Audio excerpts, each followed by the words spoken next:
Hey everyone, welcome to the best U.S. Mint News channel on YouTube. I'm Son of a Silver Stacker. Today's date is the 24th of March, 2025, and in this video we're going to be talking about, yes, you heard about it, the closure of the San Francisco Mint. We're going to be looking at an article from Paul Gilks over at Coin World. We're also going to be making our own comments about that. But before any of that, if you're new here, don't forget to like, share, comment, and subscribe. We're trying to reach a bazillion subs. It's a big number. Not sure exactly how big, but I'm pretty sure it's ginormous. Also, we're always live, never edited, and always unscripted. I never know what I'm not going to say. Now, over here to moneymetals.com. Bingo! All right, gold is up 5.30 to 30.40.40. Silver up 16 cents to 33.40. Platinum down 55 cents to 993.50. And palladium up 4.90 to 997.65. And Dr. Copper up 4 cents to 5.14. Over here, looking at in stock American Silver Eagle, whose premium is 6.39, and you'll pay 39.78 for that quantity of 1 through 39, and they will buy them back for 34.44, 34.44, not too much more. All right, here we go. This is the Coin World article from Paul Gilks, dated March 21st. That was just 3 days ago now. It says fate of the West Coast Mint could be up in the air. And folks, if you'd listened to our show, that's our live stream for members only, you'll know that we've been talking about that for over a month now, how the United States Mint, well, in their financial report, they are hurting, and they're hurting big. And I'm telling you, they need to make some financial decisions, some soul searching to cut back some costs. It is ridiculous. It really is. Could you imagine? The mint director retires. They get rid of the penny, possibly the Jefferson nickel soon. They close a mint. Yeah, this is a big deal in coin collecting world, in the hobby right now. This is tremendous. And if you can't see it, well, I'm here to point it out for you. That's why you're here today.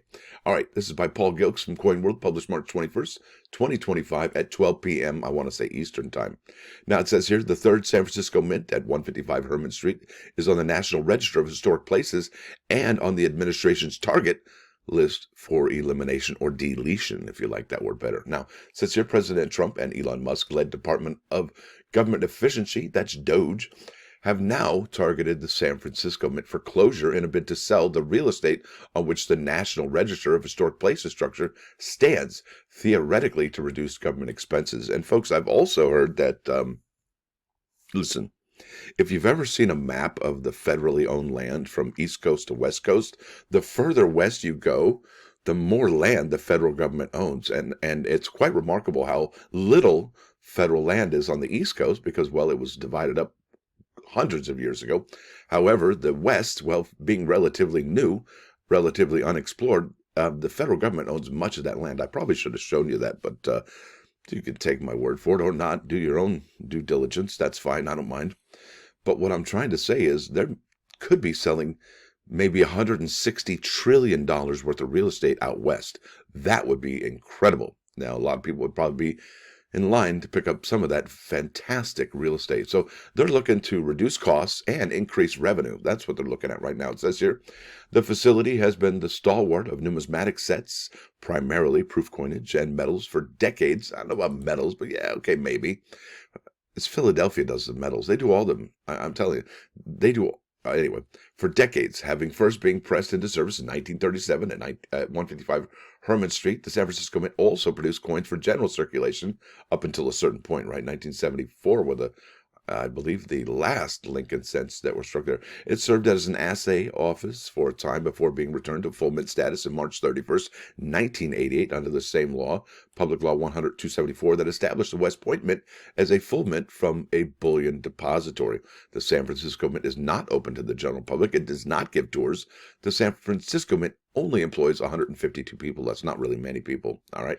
None of the U.S. Mint facilities receives appropriations. And, well, appropriations is this. In government, appropriations refers to the legal authority granted by Congress to allocate federal funds for specific government expenditures, essentially authorizing the government to spend money. Well, they don't have any appropriations. They have to make their own money, and that's why they're the Mint.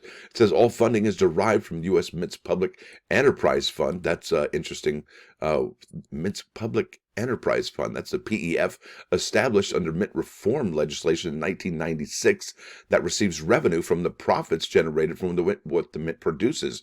Numismatic product, commemorative coin, bullion coin, and circulating coin sales. Since the PEF's establishment, more than $17 billion has been returned to the Treasury to help reduce the national debt. And I got to ask you folks, wouldn't it be nice? Wouldn't it be nice that us coin collectors who are doing our best to knock down that national debt, wouldn't it be cool if, like, you could put on your tax form, do you purchase United States Mint products, and you put yes, and then you get like a 50% discount on your taxes because, well, you're doing more than your fair share to reduce the national debt.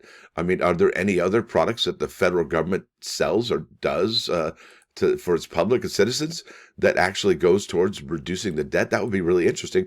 Is the Mint the only one that does that besides other Treasury departments, right? So it says here, the valuable asset. And I got to say, I'm not liking this idea at all, but if that's what you have to do, that's what you have to do, right? It says roughly 6 weeks ago, a social media influencer on X, and like I said, it was easily 2 months ago that we've been talking about this because we got that valuable report, right? That was huge. Now it says here, influence on X, formerly Twitter, the Musk-owned platform, formerly known as Twitter, presented the notion to cease operations at the San Francisco Mint and to sell off the real estate. And would it be interesting to know if that person was listening to our show? What? Now here's the bummer in the summer. Have you seen San Francisco real estate? I don't think you're probably going to get a good return on that. I would keep it. I would keep it and open it up as some kind of museum or some kind of like tours. But I don't know. I don't want to talk anything about the city, but I don't think that the value's there. I would hold on to it. Subsequently, a regional general service administration, that's a GSA to you and me, representative, and an unnamed DOGE, unnamed. We all got to know those names. And this person's unnamed too, right? Appointee visited the San Francisco site to address the possibility that the San Francisco Mint would be no longer. Youch. During the inspection, the two representatives had been under the belief the facility was merely office space and not a full-fledged coin production and metal facility. Oh, we got surprised, I guess. I guess their ignorance preceded them, huh? So the suggestion was posed for another agency to assume control of the structure for office space. Well, I guess that's not going to work out because it's not office space, right?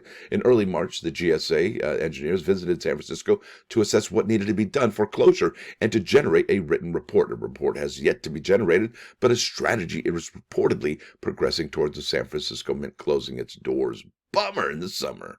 That's terrible. Mint-wide, the Bureau has already trimmed more than 100 full-time staffers, with an edict from DOGE to trim another 200 while the Bureau wrestles with vacancies, some of which still need to be filled. Many of the positions trimmed were resolved through resignations and retirements. The U.S. Mint's procurement authority was removed. The Mint is now required to request DOGE for approval. Materials acquisition, including metals for coins. Boy, oh, wow. That's tremendous. Didn't know that, did you?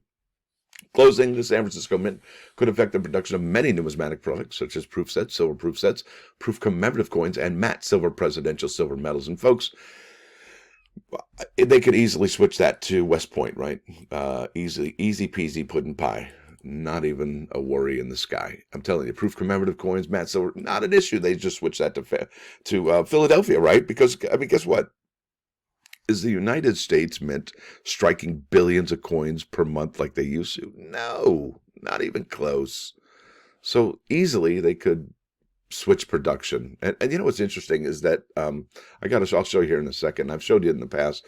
It says here in 1955, 18 years after first opening, the San Francisco Mint stopped minting coinage for circulation for the ensuing 13 years. In 1968, the facility took on most proof coinage production from the Philadelphia Mint and struck supplemental circulating coins from 68 through 74. And remember, some of those pennies are West Points. It's really interesting, and they didn't put a mint mark on it, but that's okay. They look like Philadelphia strikes. It's really cool. So much has been going down. Now it says here since 1975, and the San Francisco Mint stopped producing pennies in 1974. That's the last year. The San Francisco Mint has been used mainly for proof coin output. Since 2012, the facility has also produced circulation finished $quarter in rolls for numismatic sales. And those are beautiful. I love those finishes on those quarter dollars. In fact, I would love to see those uncirculated Morgan and Peace dollars have that same business strike that they have for those quarter dollars.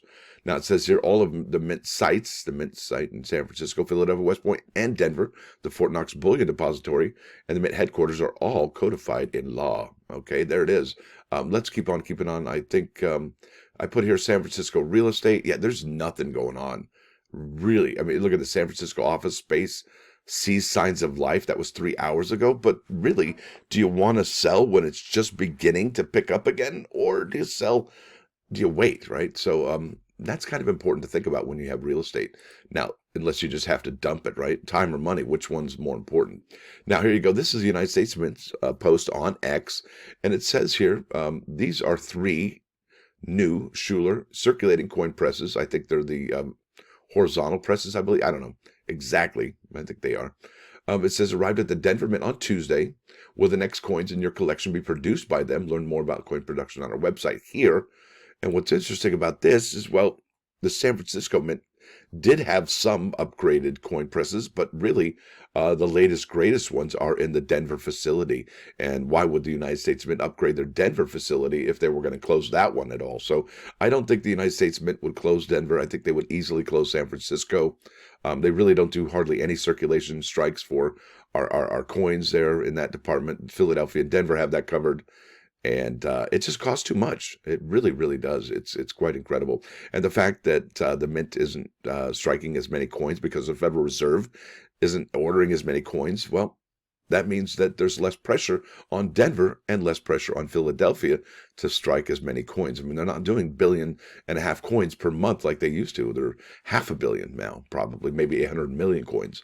So definitely more time to operate for proof sets, silver proof sets, and so on and so forth. But here's the thing, folks, that really would be interesting if they shifted production from San Francisco to Denver for those proof sets, silver proof sets, and so on and so forth.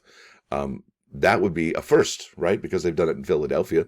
They've done it in San Francisco. But to shift production to Denver would be a whole new apple altogether. Boy, that would be an exciting change. I'm telling you, we are living in the great American coin renaissance. If you don't believe me, just go to 1999 till now and look at all the coins that we produced, and then go from 1998 until 1794, right? So, I mean, look at all those different coins. And not only that, here in 2025, possibly 2026, we could see the end of the Lincoln cent, maybe the end of the Jefferson nickel. And we haven't seen any action like that, I think, since, I want to say 1878-ish. I could be wrong, but I'm close. I know it. Now, with that said, let's go to the plus ones. These are fantastic. Bingo. This is about love. Love, like butter, is better with bread. And bread in this case is cash money. Now, let's go to 99.9 KOIN Coin News Radio. This is Fine Young Cannibals. Title of this song is Funny How Love Is. Now, with that said, I want to thank y'all for coming. Thanks for dropping by. Don't forget to hit that like button. And if you do like what you hear and see, sub the channel. It's absolutely free. What's not free is membership. It's $1.99 a month. It's not that much, really. It's the price of a cheap cup of coffee to help these videos keep coming out each and every single morning. How does he do it? I don't know. But it's a gift from the Lord above, I would think. Now, y'all have a fantastic day. Stacker out.